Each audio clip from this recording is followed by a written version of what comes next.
Le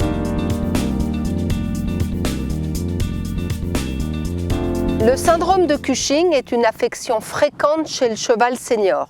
C'est une maladie d'apparition spontanée et d'évolution progressive qu'il convient de diagnostiquer le plus précocement possible pour le bien-être et la santé de vos chevaux.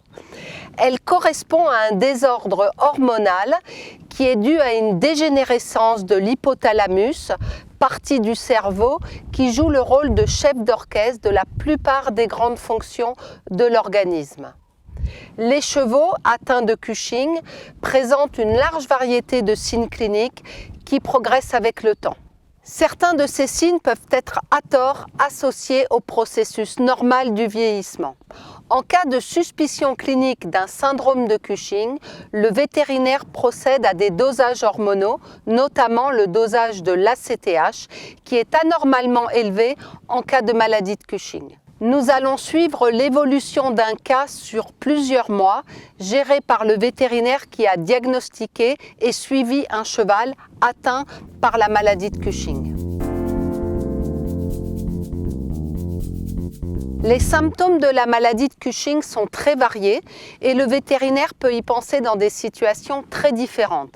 L'apathie, l'amaigrissement, la fourbure, l'hirsutisme ou une mue difficile, la sudation excessive, les infections récidivantes. Le diagnostic repose sur l'examen clinique du cheval et une simple prise de sang qui peut être réalisée toute l'année. Docteur, pourquoi soupçonnez-vous un cas de Cushing chez ce cheval? Clermine est une jument de 31 ans que je suis depuis plusieurs mois. Je l'ai initialement vue dans un contexte d'urgence et au fur et à mesure des visites de suivi, j'ai pu noter une amyotrophie assez marquée, c'est-à-dire une fonte musculaire au niveau du dos, de la croupe et de l'encolure qu'on ne note pas chez d'autres chevaux malgré son âge. Avec l'arrivée du printemps, je me suis rendu compte que cette jument perdait ses poils par plaques et donc on avait un certain retard de mue qui est aussi un signe de maladie de Cushing. Les propriétaires ont en outre remarqué que la jument était aussi plus calme dernièrement. Elle présentait donc un changement de comportement qui est aussi un signe de maladie de Cushing. J'ai donc proposé aux propriétaires de réaliser une prise de sang afin de confirmer ma suspicion. Lors de la prise de sang, le vétérinaire va doser une hormone, l'ACTH, qui est anormalement augmentée lors de la maladie de Cushing. Si le résultat est positif, le vétérinaire rencontrera à nouveau le propriétaire pour lui expliquer pourquoi et comment traiter son cheval. En effet, le traitement aura un effet très bénéfique sur tous ses symptômes et sa qualité de vie.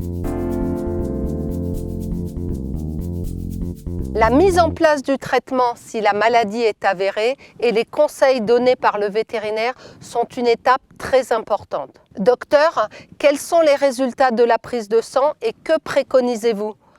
Les résultats confirment que Clermine est bien atteinte de la maladie de Cushing. J'ai donc proposé à la propriétaire de la mettre sous traitement. Cela présente plusieurs intérêts.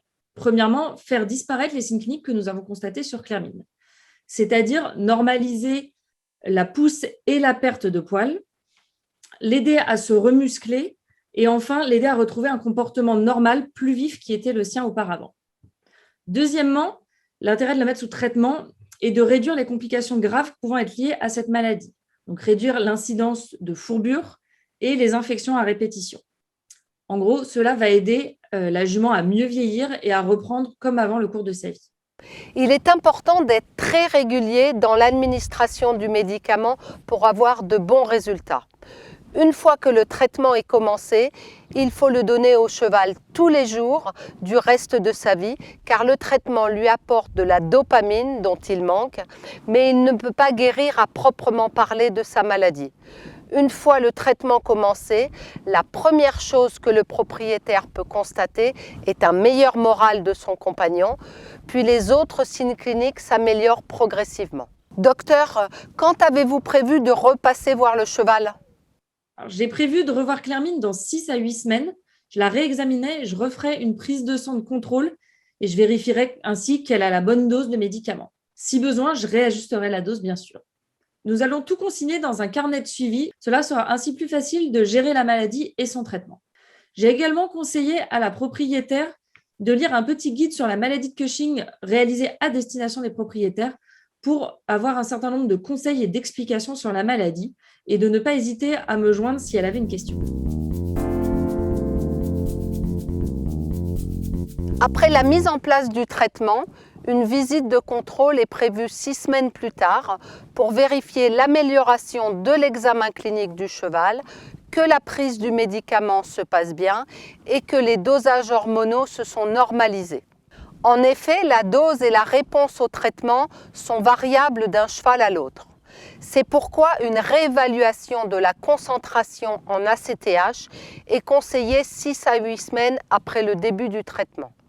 Le vétérinaire expliquera également aux propriétaires quels soins complémentaires et quelle alimentation sont à donner au cheval. Docteur, comment se porte le cheval et la mise en place du traitement ? Aujourd'hui, j'ai revu Claire-Mine pour faire le point depuis la mise en place de son traitement il y a 8 semaines. Elle va bien, paraît légèrement plus gaie et en forme que la dernière fois, ce qui est le premier signe d'amélioration lié au traitement. La propriétaire m'a confirmé qu'elle prenait bien son médicament tous les matins, caché dans une banane. J'ai fait une nouvelle prise de sang pour contrôler son taux d'ACTH et je tiendrai la propriétaire au courant dès que j'aurai le résultat du laboratoire.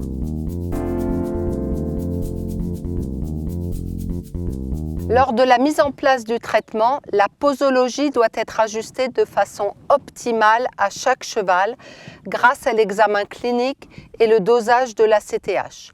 Lorsque la bonne dose est obtenue, le cheval doit être suivi 1 à 2 fois par an pour la réévaluer si besoin, car la maladie de Cushing est une maladie évolutive et le cheval doit prendre son traitement à vie, à la bonne dose pour conserver tous les bénéfices du traitement. Les visites de contrôle sont également l'occasion de faire le point sur l'alimentation, la vermifugation, les soins dentaires et les soins de pied. Le syndrome de Cushing ne se guérit pas, mais se contrôle médicalement et se gère conjointement à l'aide de mesures hygiéniques. Docteur, quels sont les résultats et l'état du cheval ? J'ai reçu le résultat ACTH de Claire-Mine aujourd'hui. Il est dans les normes, donc la réponse au traitement à ce stade est bonne. La propriétaire est contente d'avoir retrouvé sa jument plus vive. Elle continue ainsi à prendre son médicament tous les jours jusqu'au prochain contrôle dans environ 6 mois. En effet, il est conseillé de contrôler les chevaux suivis pour une maladie de Cushing 1 à 2 fois par an. J'ai reparlé avec la propriétaire de l'importance de l'alimentation qui doit être riche en lipides, pauvre en glucides et enrichie en antioxydants comme la vitamine E, la vitamine C, le sélénium et le zinc, qui sont déficients dans l'alimentation de base des chevaux âgés. Les soins dentaires sont également primordiaux à minima 1 fois par an, ainsi qu'un suivi régulier en maréchalerie. En outre, une coproscopie est prévue afin d'évaluer les besoins en vermifuge de la jument.